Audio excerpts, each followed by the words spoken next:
Hello students, आज हम अपने English it so happened class 8 की जो इंटरनल क्वेश्चन 6 चैप्टर जो हमने कल रीड आउट किया था द फाइट, उसके इंटरनल क्वेश्चन आंसर आज हम करेंगे। तो फर्स्ट क्वेश्चन है फर्स्ट पैराग्राफ का।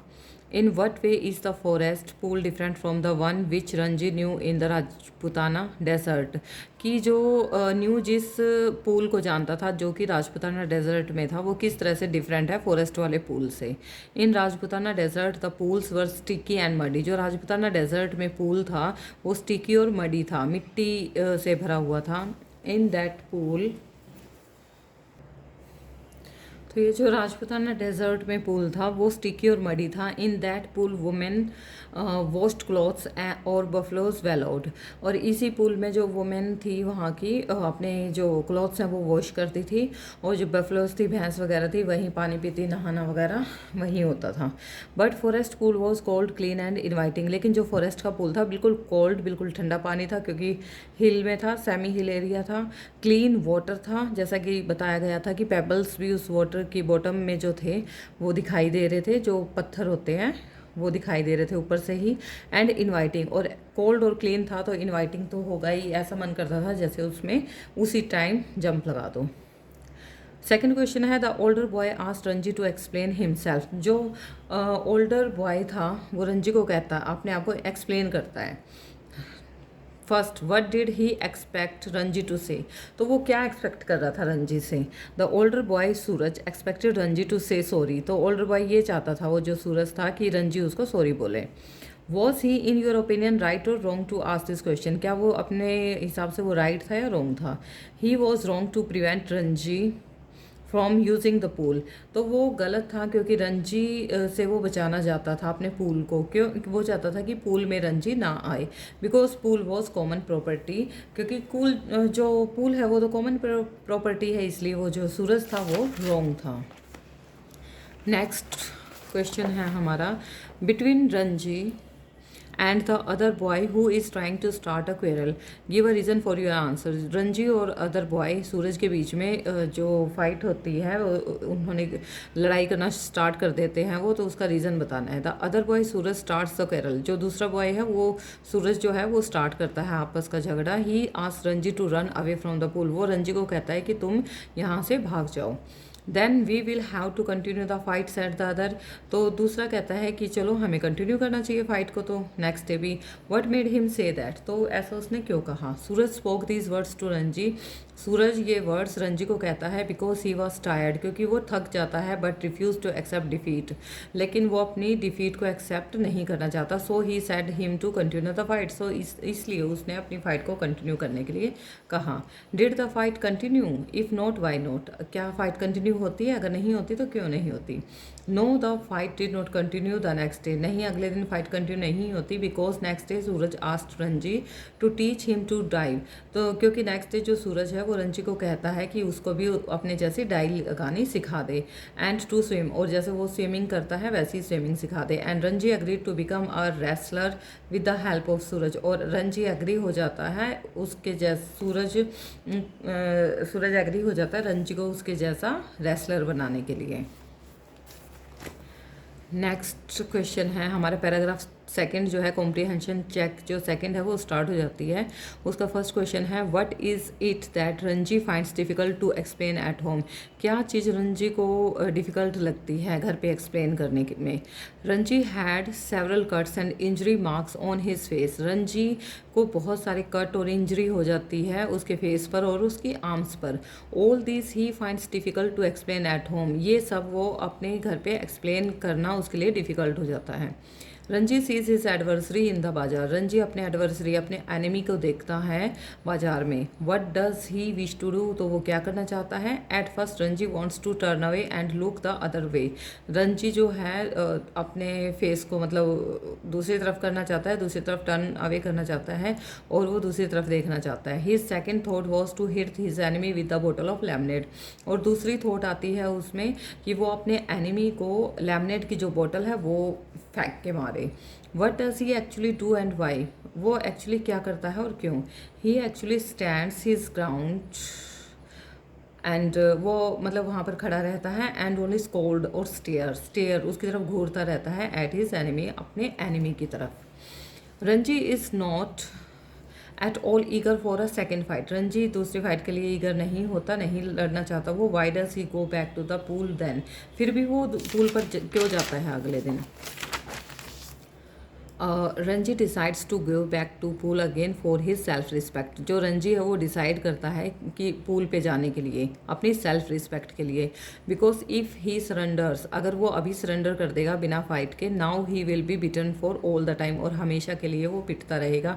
हो सकता है वो कभी भी उसको पीट कर चला जाए, कि मतलब उसको पीटना सिर्फ हाथों पैरों से नहीं होता, वो उसको टॉर्चर भी कर सकता है जहाँ भी मिले, कि हाँ तू भाग गया था, डर के भाग गया था, तो वो पूरी लाइफ के लिए उसके ऊपर हो जाता। Who was the better swimmer, कौन बेटर स्विमर था, how do you know it, और आपको कैसे पता चलता है। Ranji was the better swimmer, we know it when he swims across the pool, जब वो पूल में कूद जाता है, and cut the water like a knife, और इस तरह से स्विम करता है बिल्कुल वाटर को कट करते हुए एक चाकू की तरह। What surprises the warrior, warrior को क्या चीज़ सरप्राइज करती है। Ranji executes another perfect dive, जब रंजी दूसरी भी परफेक्ट डाइव लगाता है, ही स्विम्स अंडर वाटर, और अंडर वाटर वो स्विम करता है, एंड सर्कल्स द सूरज, और घूम कर सूरज की तरफ आता है, and come upon him from behind, और उसके पीछे आकर खड़ा हो जाता है। Thus the warrior surprise to see the Ranji skill, और ये रंजी की स्किल देखकर वॉरियर जो है सरप्राइज हो जाता है। Now what they are at the pool, why don't they continue the fight, अब वो पूल पर होते हैं तो वो अपनी फाइट को कंटिन्यू क्यों नहीं करते। At the pool both forgot to continue the fight, अब पूल पर दोनों हैं लेकिन वो अपनी फाइट को भूल जाते हैं, because the other got impressed by the swimming skills of Ranji, जो दूसरा बॉय होता है वो रंजी की स्विमिंग स्किल्स को देखकर बहुत ज़्यादा इम्प्रेस हो जाता है, and wanted to learn he skills, और उसकी स्किल्स को वो भी सीखना चाहता है। सेवन्थ क्वेश्चन है हमारा, Ranji superiority over the other boy is obvious in the following, जो रंजी की सुपरियोरिटी है दूसरे बॉय पर कैसे होती है, मतलब ये इनको लाइन दे रखी हैं और इनको रेलिवेंट करना है इस फ्रेज से। Physical strength, good diving, his bring to a fighter sense of humour, swimming under water, making a good point, willingness to help.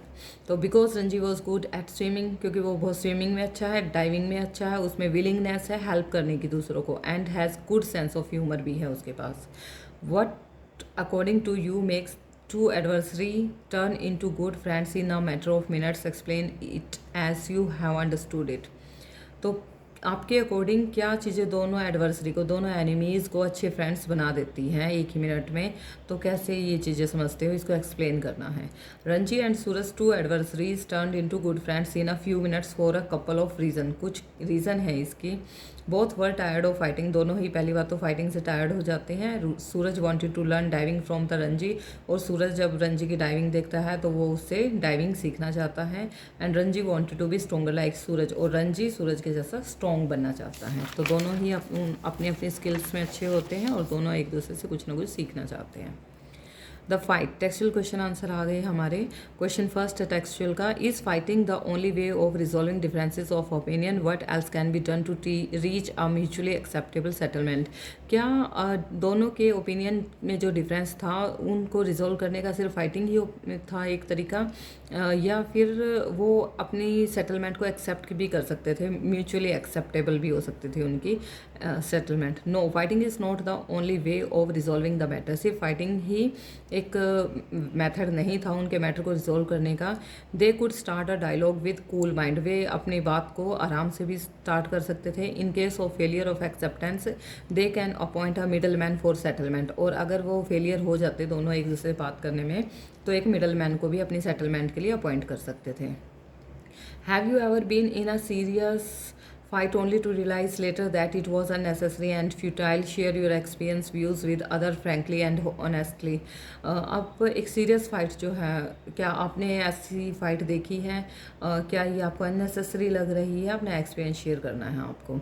तो पीपल यूजली क्वेरल और माइनर इश्यूज़, जो लोग हैं काफ़ी लोग ऐसे होते हैं जो छोटे छोटे इश्यूज़ पर झगड़ा करना स्टार्ट कर देते हैं, which can be resolve easily, जो कि रिजॉल्व भी की जा सकते हैं बहुत आसानी से। This type of quarrel harm both the parties, और इस तरह के जो झगड़े होते हैं वो दोनों ही पार्टी को हार्म करते हैं। In any quarrel no one win and feel sorry later, कोई तो विन नहीं करता है ऐसे क्वेरल में, ऐसे झगड़ों में, और बाद में वो इस चीज़ के लिए सॉरी भी फील करते हैं, फिर उनको फील भी होता है कि हमने ये गलत किया। थर्ड क्वेश्चन है, why do some of us find it necessary to prove that we are better than others.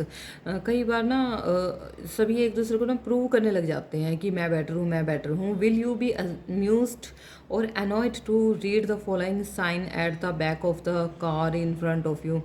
तो क्या आपके सामने ऐसा कुछ हुआ है? तो I may be going slow but I am ahead of you, अगर मैं धीरे से जा रहा हूँ या तो आपसे आगे निकल जाता हूँ, तो ऐसा कुछ होता है। It is our common weakness to do better than others, ये हमारी कॉमन वीकनेस होती है कि हम दूसरों से अच्छा करना चाहते हैं, और टू पुल समबडी डाउन, और या तो किसी दूसरे को अपने से नीचा ही देखना चाहते हैं। सम ट्राई टू हर्ट दैम, कुछ तो इस चीज़ के लिए दूसरों को हर्ट भी कर देते हैं। But we should avoid ego clash, लेकिन हमें इस तरह के ईगो क्लैश को अवॉइड करना चाहिए। सो फ्रेंड्स, आज हमारा ये इट्स सो हैपेंड का 6 चैप्टर भी कंप्लीट हो चुका है। आई होप कि आपको बहुत अच्छे से समझ में आ रहा होगा। अगर कोई प्रॉब्लम आ रही है या आपको अच्छा लग रहा है, जो भी आपके कमेंट है प्लीज़ कमेंट बॉक्स में डाल देना। Thank you. Like share and subscribe my channel.